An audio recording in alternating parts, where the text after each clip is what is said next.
แม้มนุษย์เราจะพัฒนาเทคโนโลยีที่เจริญก้าวหน้าจนสามารถหาคำตอบมาอธิบายเรื่องราวหรือสิ่งต่างๆที่เคยเป็นปริศนาในอดีตมาได้มากมายแต่ก็ยังคงมีบางปริศนาที่ความชาญฉลาดของมนุษย์นั้นยังไม่สามารถไขให้กระจ่างได้หนึ่งในนั้นก็คือเรื่องราวแห่งท้องทะเลซึ่งแม้มนุษย์เราจะสามารถเดินทางข้ามผ่านน่านน้ำต่างๆไปค้นพบดินแดนใหม่มาเนิ่นนานแล้วแต่บางปรากฏการณ์แปลกประหลาดที่เคยเกิดขึ้นและถูกบันทึกไว้ก็ยังไม่สามารถไขความลับได้ว่าเกิดขึ้นมาได้อย่างไรหรือมันคือสิ่งใดกันแน่รวมถึงปริศนาการหายไปที่เกิดกับเรือทั้ง5ลำที่จะกล่าวถึงต่อไปนี้ที่ยังไม่ทราบแน่ชัดว่าผู้โดยสารบนเรือนั้นหายไปไหนหรือเรือทั้งลำนั้นหายสาบสูญไปได้อย่างไรไปติดตามกันครับ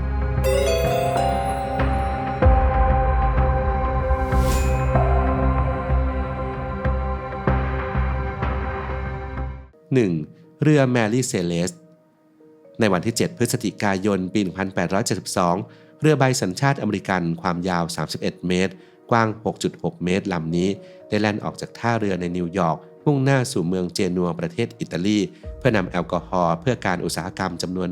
1,701 บาร์เรลไปส่งยังจุดหมายโดยกัปตันผู้ทำหน้าที่ควบคุมเรือคือเบนจามิน บริกส์ซึ่งมีประสบการณ์การเดินเรือมานานถึง 18 ปีการเดินทางครั้งนี้มีผู้โดยสารกับลูกเรือทั้งหมด 11 คนโดยกัปตันพาภรรยาและลูกสาววัย 2 ขวบมาด้วยและบรรดาลูกเรือก็ล้วนมากประสบการณ์ซึ่งบริกส์ก็คัดเลือกมาด้วยตัวเองต่อมาในวันที่ 4 ธันวาคมเรือเดอีกราเซียเรือบรรทุกสินค้าสัญชาติแคนาดาได้พบเรือแมรี่เซเลสลอยลำอยู่ระหว่างหมู่เกาะอาโซสกับโปรตุเกสในสภาพที่ถูกทิ้งร้างและเรือชูชีพหายไป1 ลำรายละเอียดสุดท้ายที่มีการบันทึกไว้บนเรือลงวันที่ 25 พฤศจิกายนหรือประมาณ 10 วันก่อนหน้าในเวลา 8 นาฬิกาโดยตำแหน่งที่เรืออยู่ในขณะนั้นคือใกล้กับเกาะซานตามาเรียทางใต้สุดของหมู่เกาะอาโซห่างจากจุดที่พบเรือเกือบ 100 ไมล์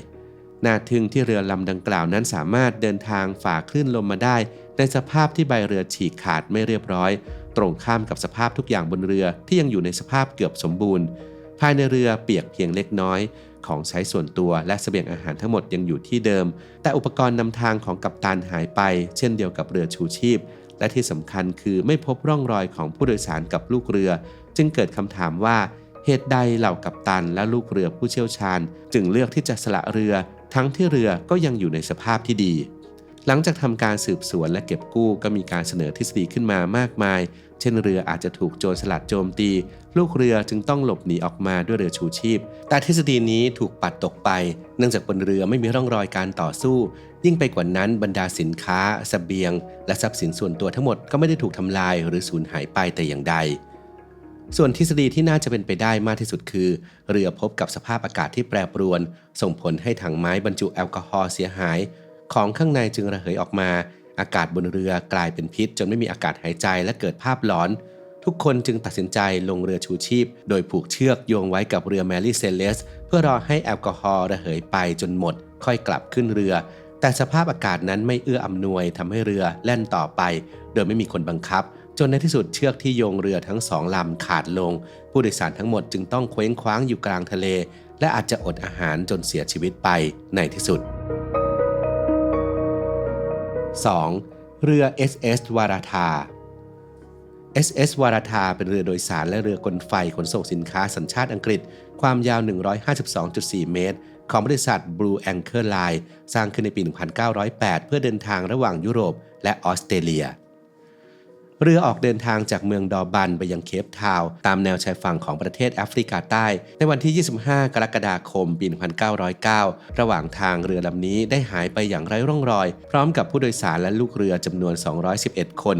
จากการพบเห็นครั้งสุดท้ายที่ได้รับการยืนยันคือตอนเช้าเวลา 9 โมงครึ่งหลังจากนั้นก็เกิดสภาพอากาศแปรปรวนและย่ำแย่ลงอย่างรวดเร็วจนกลายเป็นพายุไซโคลนถึงขั้นระบุว่าเป็นสภาพอากาศที่เลวร้ายที่สุดในรอบ 13 ปีจากนั้นก็มีรายงานการพบเห็นที่ไม่ได้รับการยืนยันเพิ่มเติมอีกหลายครั้งโดยเวลาประมาณ 17:30 นาทีของวันที่ 27 เรือฮาโลพบเห็นควันไฟจำนวนมากจากเรือกลไฟ SS วาราธาจนกัปตันสงสัยว่าเรือลำดังกล่าวเกิดไฟไหม้หรือไม่และเมื่อฟ้ามืดลงลูกเรือฮาโลก็มองเห็นไฟจากเรือที่กำลังแล่นใกล้เข้ามาทางด้านหลังแต่หลังจากเกิดแสงสว่างวาบ2 ดวงแสงไฟทั้งหมดจากเรือลำดังกล่าวก็หายไป ช่วงค่ำวันเดียวกันเวลาประมาณ 21:30 นาทีเรืออีกลำที่เดินทางมาจากแหลมกู๊ดโฮปมุ่งหน้าไปยังดอบังได้แล่นผ่านเรือลำหนึ่งและแลกเปลี่ยนสัญญาณกันด้วยตะเกียงแต่เนื่องจากสภาพอากาศเลวร้ายและทัศนวิสัยไม่ดีจึงไม่สามารถระบุได้ว่าเรือลำที่พบนั้นคือ SS วาราธาหรือไม่ระบุได้เพียงตัวอักษรชื่อเรือ3ตัวสุดท้ายคือ TAH นอกจากนี้ยังมีรายงานการพบเห็นเรือที่มีลักษณะตรงกับเรือ SS วาราธาหลังต่อสู้ดิ้นรนอยู่ท่ามกลางคลื่นลมทะเลก่อนที่คลื่นลูกหนึ่งจะซัดเรือหายไปจากสายตาและเรือ SS วาราธาก็ไม่ได้แล่นเข้าเทียบท่าที่เคปทาวน์ตามกำหนดในวันที่ 29 กรกฎาคมจึงสันนิษฐานว่าเรืออาจจะอับปางไปแล้ว 3. เรือ USS Cyclops USS Cyclops เป็นหนึ่งในเรือบรรทุกถ่านหินของกองทัพเรือสหรัฐในตอนที่สูญหายไปมีน้ำหนักบรรทุกอยู่ที่ 1973 ตันและมีลูกเรือจำนวน 306 นายซึ่งเหตุการณ์การสูญหายของเรือลำนี้ถือเป็นการสูญเสียครั้งใหญ่ครั้งแรกและครั้งเดียวในประวัติศาสตร์ของสหรัฐที่ไม่ได้เกี่ยวข้องกับการสู้รบในสงครามโดยตรงเรือ USS Cyclops เข้าประจำการในปี 1917 เพื่อใช้ในการเติมเชื้อเพลิงให้กับกองทัพเรือสหรัฐในช่วงสงครามโลกครั้งที่ 1จนกระทั่งเกิดเหตุการณ์ขึ้นในวันที่ 16 กุมภาพันธ์ ปี 1918 ขณะที่เรือออกเดินทางจากเมืองริโอเดจาเนโรเข้าสู่ซาวาดอร์ของบราซิลในวันที่ 20 กุมภาพันธ์และอีก 2 วันต่อมาตามกำหนดการพวกเขานั้นต้องเดินทางไปยังเมืองบัลติมอร์รัฐแมริแลนด์ในสหรัฐโดยไม่มีการหยุดพักพร้อมกับบรรทุกแร่แมงกานีสที่ใช้ในการผลิตอาวุธยุทโธปกรณ์ไปเต็มลำแต่ในความเป็นจริงเรือกลับต้องจอดแวะพักที่บาร์เบโดสเนื่องจากปัญหาระดับน้ำก่อนจะออกเดินทางไปยังบัลติมอร์ในวันที่ 4 มีนาคมซึ่งหลังจากวันนั้นล่วงเลยเข้าสู่วันที่ 13 มีนาคมเรือ USS Cyclops ก็ยังเดินทางไปไม่ถึงบัลติมอร์และไม่เคยมีใครพบร่องรอยหรือซากเรือเลยมีการตั้งทฤษฎีที่น่าจะเป็นไปได้มากมายเกี่ยวกับเหตุการณ์ปริศนานี้เช่นตั้งแต่ออกเดินเรือจากต้นทางเรือได้บรรทุกน้ำหนักมากเกินกว่าที่จะบรรทุกได้เมื่อประกอบกับรายงานจากเรือลำอื่นๆที่ยืนยันว่าเกิดพายุโซนร้อนกำลังแรงในภูมิภาคนี้เรือ USS Cyclops ก็อาจจะประสบอุบัติเหตุจนอับปางไปแล้วอีกทฤษฎีหนึ่งเสนอว่าเรืออาจจะเผชิญกับอาถรรพ์ของสามเหลี่ยมเบอร์มิวดาทั้งรูหนอนทะลุมิติมนุษย์ต่างดาวห่วงเวลาที่แปรปรวนหรือสัตว์ประหลาดในทะเลซึ่งนอกจากความเชื่อเหล่านี้บริเวณดังกล่าวยังมักเกิดพายุรุนแรงรวมถึงความผิดปกติของแรงโน้มถ่วงส่งผลให้เข็มทิศหมุนวนไม่สามารถใช้งานได้อีกทั้งบริเวณดังกล่าวยังพบมีเทนไฮเดรตหรือมีเทนคาเทรตซึ่งเกิดจากการรวมตัวของก๊าซมีเทนกับน้ำแข็งตามธรรมชาติมีผลที่อาจจะทำให้เรือจมลงได้ซึ่งอาจจะเป็นสาเหตุที่ทำให้เรืออับปางลงสู่ก้นทะเล 4. เรือ SS Besimo เหตุการณ์นั้นเกิดขึ้นในวันที่ 1 ตุลาคม ปี 1931 ใกล้กับเมืองแบโรรัฐ阿拉斯กาโดยเรือกลไฟ SS Besimo ที่บรรทุกสินค้าจำพวกขนสัตว์ได้ติดอยู่ท่ามกลางทะเลน้ำแข็งลูกเรือจึงสละเรือชั่วคราวเพื่อเข้าไปหลบภัยในเมืองแบโรที่อยู่ใกล้เคียงแต่เมื่อกลับมาก็พบว่าเรือนั้นหลุดออกจากวงล้อมน้ำแข็งได้แล้วจากนั้นในวันที่ 8 ตุลาคมเรือประสบปัญหาเดิมอีกครั้งแต่ครั้งนี้หนักกว่าทำให้ในวันที่ 15 ตุลาคมบริษัทฮัสสันเบย์ผู้เป็นเจ้าของเรือตัดสินใจส่งเครื่องบินไปรับลูกเรือ 22 คนกลับมาส่วนลูกเรืออีก 15 คนยังอยู่กับเรือพวกเขาตั้งใจว่าจะอยู่รอจนพ้นหน้าหนาวและลงมือสร้างที่พักเพิงไม้ห่างออกไปไม่ไกลเวลาล่วงเข้าสู่วันที่ 24 พฤศจิกายนได้เกิดพายุหิมะพัดถล่มอย่างรุนแรงซึ่งหลังจากพายุสงบลูกเรือกลับไม่พบร่องรอยเรือของพวกเขากัปตันจึงสรุปว่าเรือคงจะแตกและจมลงทะเลไปแล้วแต่ไม่กี่วันหลังจากพายุถล่มนักล่าแมวน้ำชาวเอสกิโมได้แจ้งว่าพบเห็นเรือ SS Besimo ลูกเรือทั้ง 15 คนจึงดำเนินการติดตามเรือไปทันทีและประเมินว่าสภาพเรือไม่น่าจะรอดฤดูหนาวนี้ไปได้จึงช่วยกันนำขนสัตว์ที่มีค่าที่สุดนั้นออกมาขนส่งทางอากาศแทนจากนั้นเรือ SS Besimo ก็ถูกทิ้งร้างไปนับแต่นั้นและกลายเป็นจุดเริ่มต้นของเรื่องราวลึกลับตามมามากมายเนื่องจากมีการรายงานพบเห็นเรืออยู่เป็นระยะตลอด 40 ปีนับตั้งแต่ถูกทิ้งร้างด้วยเหตุนี้เรือ SS Besimo จึงถูกเรียกขานว่าเป็นเรือผีแห่งอาร์กติกโดยกลุ่มคนที่สามารถขึ้นไปบนเรือได้แต่ทุกครั้งพวกเขาจะไม่มีเครื่องมือเพียงพอที่จะเก็บกู้หรือบ้างก็ถูกขับไล่ด้วยสภาพอากาศอันเลวร้าย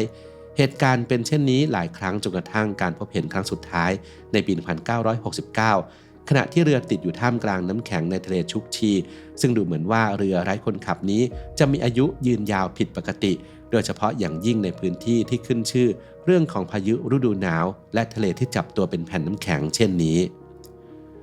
ต่อมาในปี 2006 รัฐบาลอลาสกาได้เริ่มดำเนินการค้นหาเรือผีลำนี้แต่ก็ไม่พบร่องรอย 5. เรือ MV โจยิต้าเรือ MV โจยิต้าเป็นเรือสินค้าสัญชาติอเมริกันที่เกิดเหตุการณ์ผู้โดยสารและลูกเรือ 25 คนสูญหายไปอย่างลึกลับในมหาสมุทรแปซิฟิกใต้ในเดือนตุลาคมปี 1955 ซึ่งตอนที่พบเรือลอยอยู่กลางทะเลไม่มีใครอยู่บนเรือในสภาพที่ท้องเรือและดาดฟ้าถูกน้ำท่วมแต่เมื่อสูบน้ำออกเรือก็ยังลอยอยู่เหนือผิวน้ำได้อย่างมั่นคงเนื่องจากได้รับการออกแบบมาเป็นพิเศษให้มีตัวช่วยในการลอยเหนือน้ำเจ้าหน้าที่สืบสวนจึงเกิดข้อสงสัยว่าทำไมลูกเรือจึงไม่รอความช่วยเหลืออยู่บนเรือเวลาประมาณตี 5ของวันที่ 3 ตุลาคมเรือ MV โจยิต้าได้ออกเดินทางจากท่าเรืออาบิอาในประเทศซามัวมุ่งหน้าไปยังหมู่เกาะโตเกเลาซึ่งตามกำหนดเดิมเรือต้องออกเดินทางตอนเที่ยงของวันก่อนหน้าแต่ล่าช้าเนื่องจากเครื่องยนต์นั้นมีปัญหาส่งผลให้ตอนที่ออกเดินทางเรือใช้เครื่องยนต์เพียงตัวเดียวเท่านั้นบนเรือมีลูกเรือ 16 คนกับผู้โดยสาร 9 คนพร้อมกับบรรทุกเวชภัณฑ์ไม้ถังน้ำมันเปล่า 200 ลิตรจำนวน 80 ถังและอาหารต่างๆโดยพวกเขาจะต้องใช้เดินทางประมาณ 41-48 ชั่วโมงและมีกำหนดที่จะเดินทางถึงหมู่เกาะโตเกเลาในวันที่ 5 ตุลาคมแต่เมื่อล่วงเข้าสู่วันที่ 6 ตุลาคมท่าเรือบนเกาะโตเกเลาก็รายงานมาว่ายังไม่พบเรือ MV โจยิต้าเข้าเทียบท่าและไม่มีรายงานเรื่องสัญญาณขอความช่วยเหลือจึงเกิดภารกิจค้นหาและกู้ภัยขึ้นตั้งแต่วันที่ 6 ถึง 12 ตุลาคมครอบคลุมพื้นที่เกือบ 260,000 ตารางไมล์แต่ก็ไม่พบร่องรอยใดๆจนกระทั่งวันที่ 10 พฤศจิกายนเจอรัลดักลาสกัปตันเรือสินค้าตูวาลูบังเอิญไปพบเรือ MV โจยิต้าลอยอยู่นอกเส้นทางที่กำหนดไว้ไปทางตะวันตกประมาณ 600 ไมล์ในสภาพที่เรือบางส่วนจมอยู่ใต้น้ำตัวเรือมีร่องรอยความเสียหายมากมายสินค้าที่บรรทุกมาจำนวน 4 ตันกับเรือบดและแพชูชีพ 3 ลำหายไปทั้งหมดรวมถึงผู้โดยสารกับลูกเรือด้วยผลจากการสอบสวนสามารถระบุได้เพียงสาเหตุที่เรือถูกน้ำท่วมแต่ก็ไม่สามารถระบุสาเหตุที่ทำให้ลูกเรือกับผู้โดยสารต้องสละเรือจึงมีการตั้งสมมติฐานขึ้นมามากมายเช่นกัปตันเรืออาจจะได้รับบาดเจ็บหรือประสบอุบัติเหตุพลัดตกเรือส่งผลให้เมื่อน้ำท่วมเรือผู้โดยสารที่ไม่ทราบคุณลักษณะพิเศษของเรือจึงตื่นตระหนกและพากันสละเรือไปหรืออาจจะเป็นไปได้ว่าผู้โดยสารกับลูกเรืออาจจะถูกเรือดำน้ำโซเวียตลักพาตัวไปเนื่องจากขณะนั้นกำลังอยู่ในช่วงสงครามเย็นที่ทวีความรุนแรงมากขึ้นและอีกทฤษฎีหนึ่งระบุว่าเรืออาจจะถูกโจรสลัดโจมตีผู้โดยสารกับลูกเรือทั้งหมดถูกสังหารก่อนจะโยนศพทิ้งลงทะเลแล้วขโมยสินค้าไป